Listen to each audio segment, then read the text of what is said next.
তারাক্তা খাসিরতা, যেটা রাইখা আসছো তুমি জানো না তোমার পিছের লোক করবে তো করবে কি।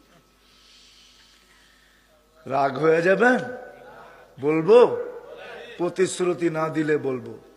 একজনও এখানে নাই যে ডেলি সকালবেলা বাপের জন্য ঘর থেকে যখন বাহির হই, না সাদা দাড়িওয়ালা আছে না এই তাগড়া যুবক আছে, একজনও নাই যে সকালবেলা বাহির হওয়ার সময় মার নামে 1 টাকা দান করি, বাপের নামে 1 টাকা দান করি, ডেলি 2 টাকা দান কইরা তারপরে বাহির হই, এর আগে বাহির হই না।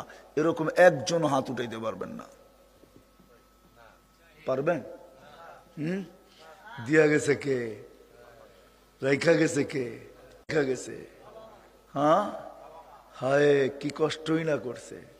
আজকের মতো উন্নত ছিল আমার মা বাবা যখন ছিল? হ্যাঁ, যেদিন আমাকে জন্ম দিছে ওই দিন কি এরকম ছিল দুনিয়াটা? সোনার গাঁও এরকম ছিল না আজকে যেরকম সোনার গাঁও। 30, 40, 50 বছর আগে যাদের দাড়ি পাইকা গেছে, 60, 70 বছর আগে বাবা জন্ম দিছে, ঠিক না? ওই সময়ের পরিবেশটা ছিল তো ছিল কিরকম? ঢাকা গেলে হাইটা যেতে হইতো, ঠিক না? সোনার গায়েও মনে হয় লঞ্চ আসতো, ঠিক না? হয়, আমরাই তো দেখছি আপনাদের এই ঘাটে দিনের পর দিন পড়া থাকতে হইতো। কি না হইতো এইখানে বাসগুলা পার করা নিয়ে, ফেরি নিয়ে, ঠিক না? হ্যাঁ, কি ভুলা গেলেন? মেঘনা ব্রিজের কথা ভুলা গেলেন? মেঘনা ব্রিজ তো জুমা 8 দিন হলো। দাউদকান্দি ব্রিজ তো জুমা 8 দিন হলো।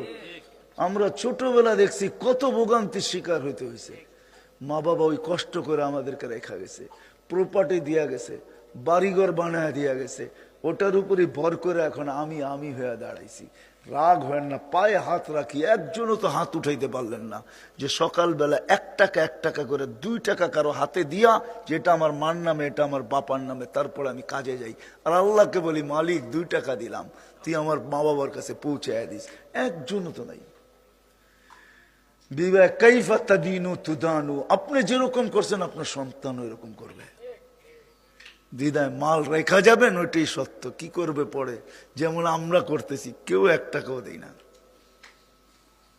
কেউ 1 টাকাও দিই না। আমি তা হাদিসে নেয়ামত বলতেছি আর কি আপনাদেরকে, রাগ হয়েন না, আবার অহংকার করতেছি না। এই ব্যথা আমার দিলে কয়েকদিন আগে লাগছে, আগের থেকে লাগে নাই, কসম খোদার। হয়তো 1-2 মাস হবে।